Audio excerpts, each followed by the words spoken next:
evening, folks, and welcome back to the Coltrane Conservatory of the Arts Music School program. My name is Joe Pace, and we've been off now for like about 12 weeks, and we're back on the air now. And so, as you can see, I'm just a little rusty here, but I'll be okay. And I hope that everybody has had a wonderful spring and summer, and hope that everybody's 4th of July or Independence Day celebration came off good. I was out of town myself, got a chance to see family members, and it was just an absolutely beautiful and wonderful occasion. First thing I'd like to say is my name is Joe Pace III. I am the director of the Coltrane Conservatory of the Arts. And those of you who know the format of this show, you know that oftentimes we get into social kinds of issues after we talk a little bit about our school. And so this time around, we're going to be dealing with what we call personal developments. And so I'd like for you to get in contact with as many of your friends and family members as you might have, and let them know that we're on the air talking about things that are going to help them to develop in their own personal lives, okay? Now, today we're going to be talking about as a man thinketh. As a man thinketh. So stick around. This is a very deep and beneficial topic that we're going to be talking on today. We want to invite all of you who are interested in playing an instrument to give us a call. You may call us here at the station, 312-738-1060, and we'll give you information as to how to get in contact with us. You may call us directly at our school, which is 773-891-1875. Once again, 773-891-1875. And right now we are training in 4 different areas on musical instruments, and that would be on piano, drums, guitar, and also trumpet. So those of you who are interested in playing either one of those instruments, you may give us a call at 773-891-1875. Now, we're going to get right into this subject right now, as a man thinketh. Ladies and gentlemen, the next 12 weeks are going to be donated and devoted, I should say, entirely to thinking and how we process thoughts and how they bring things into our life and how we add action to those thoughts, which really brings the fruit into our life and our experiences. And we are dealing with this because we are familiar with the fact that there are so many people who really don't know how their mind works. And, and while this is not a religious program, we reference the Bible and some of the things in the Bible because they show up in so many ways with respect to the things that we're talking about. So, for example, we took this topic today directly from the Bible. As a man thinketh, so is he. Now, what does that mean? Why is it that my thoughts are basically dictating my experience and who I really am? Well, the reason for that, folks, is because our mind is the most powerful thing that we have. No one can do anything about our thoughts. People may do anything else to us, but we can think whatever we want to think, and no one can stop us from thinking that. It's not against any law. It's not against man-made laws. It's not against universal laws, We think what we want to, and the problem is, many of us are thinking thoughts that are disadvantageous to us. We are fighting against external factors, trying to determine why it is this is going on and that is going on, and we don't understand that where the real fight should be being placed. The battle is actually in our own life, in the inner part of our life, through our thoughts and the way in which we are thinking about everything. And many times we're thinking about things in such a way until they're just bringing more of those things to us. You know, what I like to see people do is get their degree in thinking. You know, get a bachelor's degree in thinking. Get a master's degree in thinking. Get a PhD in thinking. I once heard of a man who had gone to a university, and he asked them if, in fact, he could study for the PhD in thinking. They, of course, were very surprised and responded in a kind of an awkward way because they had never heard of this. What happens is we go to school, and when we learn mathematics, when we learn English, when we learn geography and biology and all the other subjects, we are supposed to be learning how to think. And to some degree, that type of learning does help us to learn how to think. But it doesn't help us in so many other ways. For example, if we are thinking all the time thoughts that will bring harm to other people, are thinking about wanting people to be in a way in which is not healthy for their life, then we are actually bringing those thoughts and that type of experience into our own life. Because when we say, as a man thinketh, so is he, then that's exactly what's happening. If we're thinking bad thoughts for others, we're actually sowing bad seeds that are going to produce a harvest of bad fruit in our life. And in this case, what we're talking about is the experiences that we have in our life. We can call those the fruits of all of our thoughts and all of our activities. So, I'm sorry, that was my phone that went off, and I always turn this off, but today, for some reason, I left it on. This is our first day. You're all going to have to pardon me. I do apologize, but you're going to have to pardon me for not being totally and completely ready for this show. I actually just got back in town. I was out of town. I am originally from Birmingham, and my niece and I went down. In fact, she is here now, Barbara Gale Pace, who is working the boards at this particular time. But we went down to Birmingham, and we had a great time and didn't get back until yesterday, so I'm really kind of just getting back into. I went over to the school, we opened up, we taught today, and finally I'm just getting back to normal.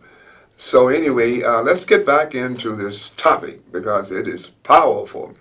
Now, I want to show you something here that's going to, and what I'd like for you to do, I want all of you who are really interested in moving ahead, in getting your lives together, your finances, your relationships, your mortgage notes, your car notes, your health, which is so important. I want you to get a pen and paper so you can write these concepts down because they are so powerful.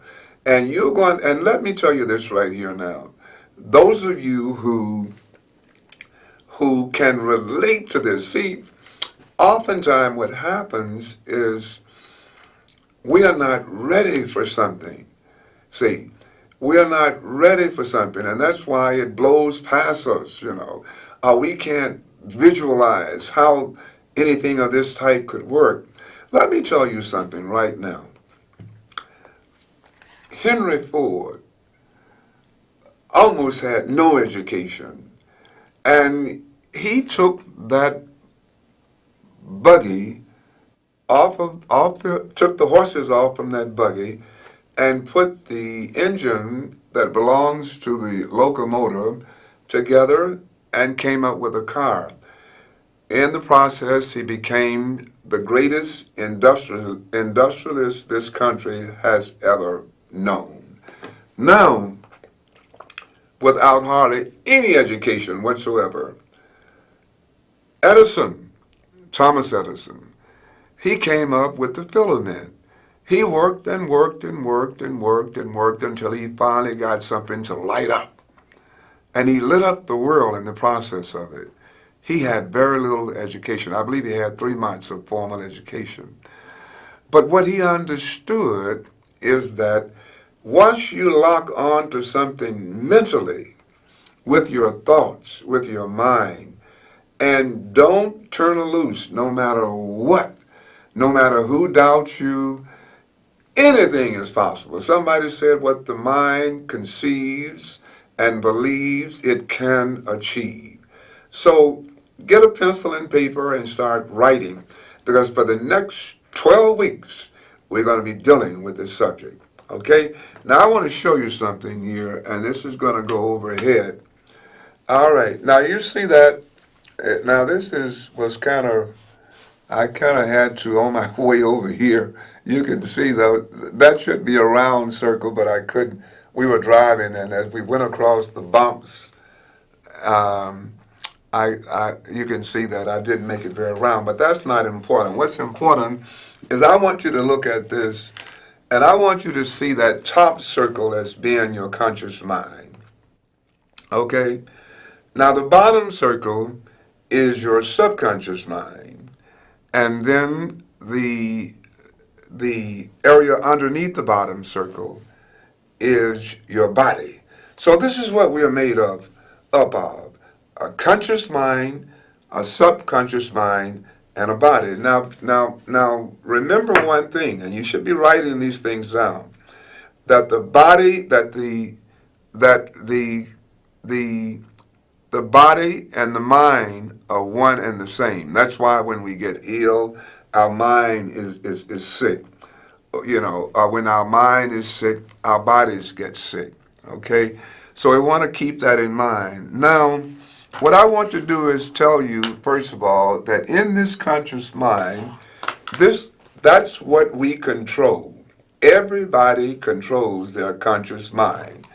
You know, whatever you want in that mind, that's called input. You can allow in that mind. What you don't want in that mind, you don't allow in that mind. What we need to understand is that we control our very own life by our conscious mind. You know, people talk about the fact that they're not doing well and this, that, and the other. What are we allowing into our minds? Are we allowing the most trashy kinds of thoughts that have no goodness to them?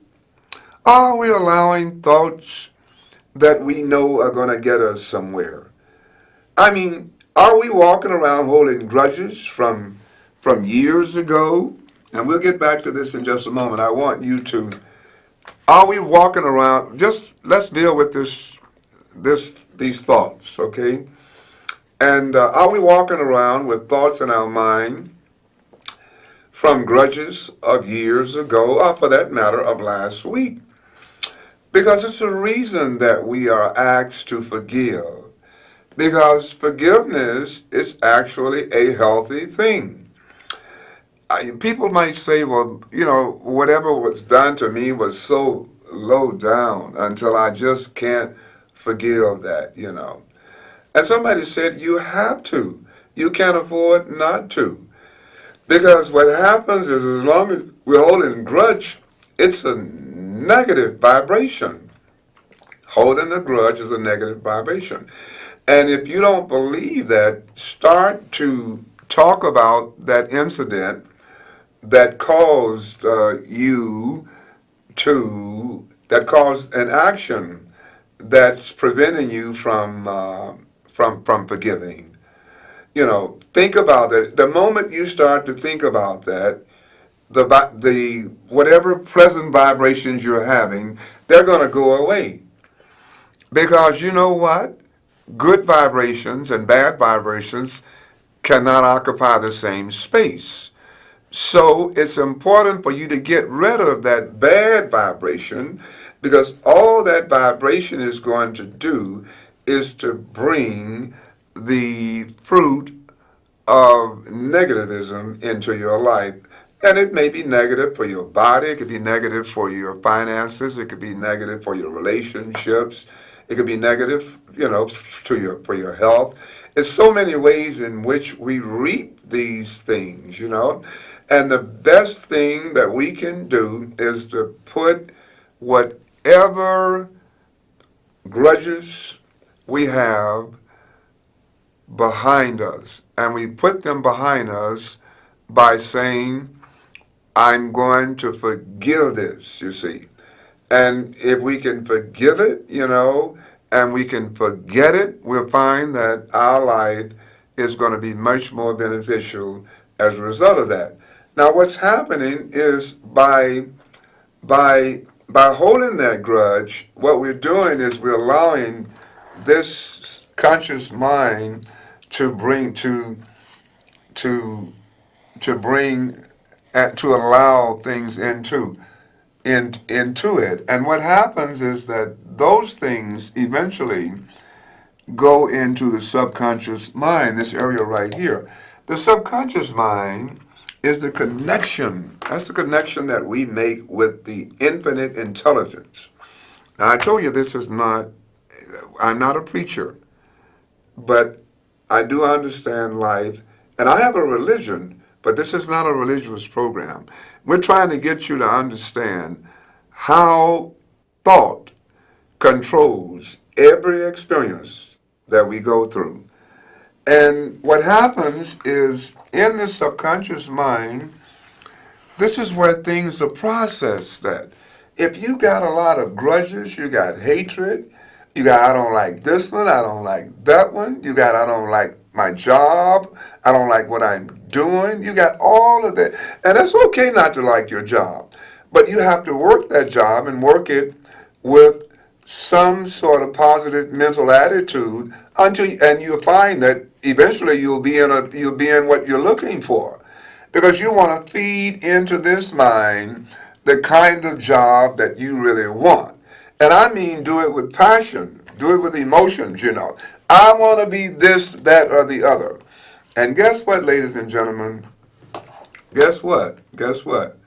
I want you to concentrate on that, but I want you to understand one thing and be very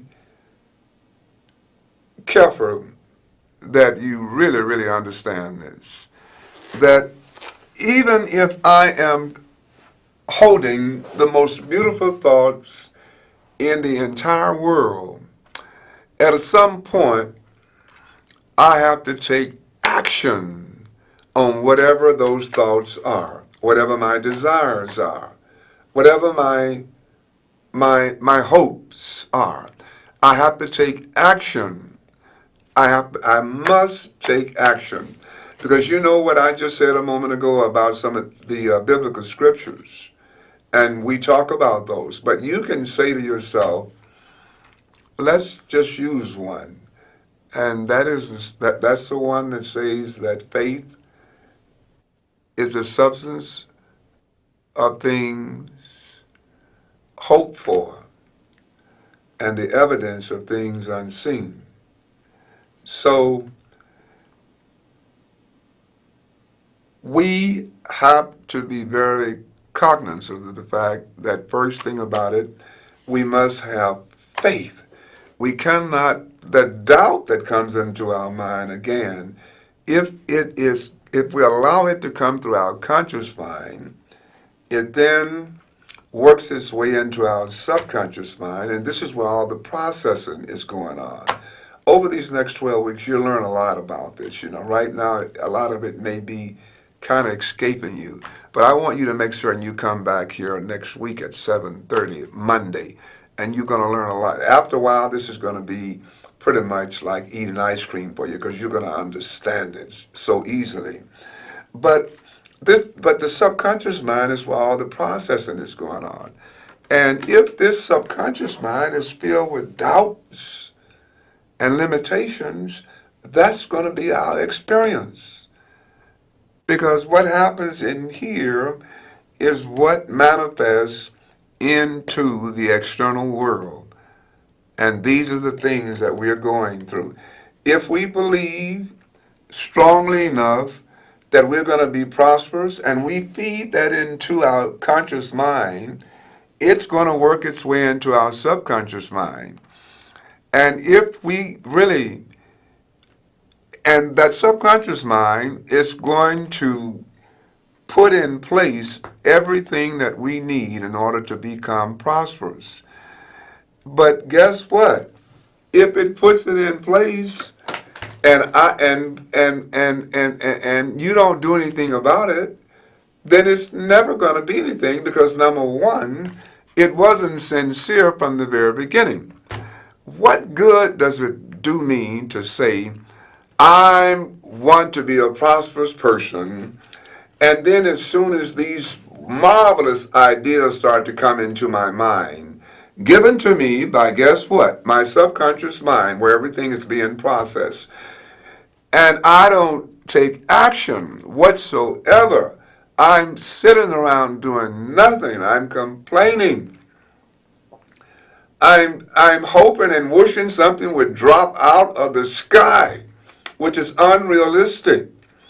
If I don't roll my sleeves up, ladies and gentlemen, and go to work when I get these ideas in my head, put together a plan of action based on these ideas, then I'm still going to be very lack. I'm not going to be very prosperous at all. But when I start to put these ideas, and these ideas, where do they come from? What did this idea of, of Thomas Edison come from to put together this little piece of glass filament that would be electrified and light up a whole room, 2 rooms, 3 rooms, whole big area? Where did this come from, you know? Well, guess what, ladies and gentlemen? If we, with emotions, if we lock on to something that's good, that's going to help people, that's going to, because this has really helped us, as I see the lights in overhead here. When we do that, the ideas are given to us by the universe. Call it what you want to. You can call it God, you can call it Yahweh, you can call it Allah, you can call it the mystic law. But ideas are given to us. You can call it the intelligence, supreme intelligence. But these ideas, they come from the universe, and they are given to us to act upon. And when we act upon them, in faith and confidence, they have a way of materializing, of realizing. And that's where we are going over these next 12 weeks. Now, as you know, I told you a moment ago that you're going to need a pencil and paper to follow this. And I'm going to say this to those of you out there who are committed to having a better life, that if you follow this, if you get your pencil and paper, if you're here every Monday at 7:30 and you spend this half hour with us, that at the end of these 12 weeks, many of you are going to see a plethora, a magnitude of wonderful things that will happen in your life, in relationships, in your finances, in your health. All of these things are going to be improved upon. Those of you who will show up here and who are ready for this, some of you out there right now are not ready for this. but you need to get ready for it. You know, you need to set aside the doubt. Look at that statement in back of me. Never doubt yourself and never give up. And everybody who's ready will be enormously benefited over these next 12 weeks. And I want you to call somebody and let them know, too, that you are involved with this program and that it's a personal development program. In other words, it's showing you and whomever else shows up, how do we use our mind to attract those things into our life that we truly want and to repel those things that we don't want. And that is what we're going to be talking about over these next weeks. Now, again, I do need you to have your pencil and paper because you need to write these things down. You need to write these things down. And I want you to start practicing, because this is a practice, ladies and gentlemen. I want you to start practicing rejecting negative thoughts, okay? And I also want you to make certain that you watch what you allow into your mind, whether or not it's some crazy television programming, some movie or something. But we really need to clean our minds up. This is purifying the mind so that all of the beauty, however much money you want, okay, when your mind gets pure and clean, however much money you want will come into your life, okay? And all the ideas, a plan will be given to you as to how to get it. So we have to watch it because things are coming from the radio. Some of the music is awful and is feeding into your conscious mind and into your subconscious mind. And so we're going to end here on today. And we thank you all for tuning in. And we look forward to seeing you all on next week, this same time. And remember that slogan behind us, never doubt yourself and never give up.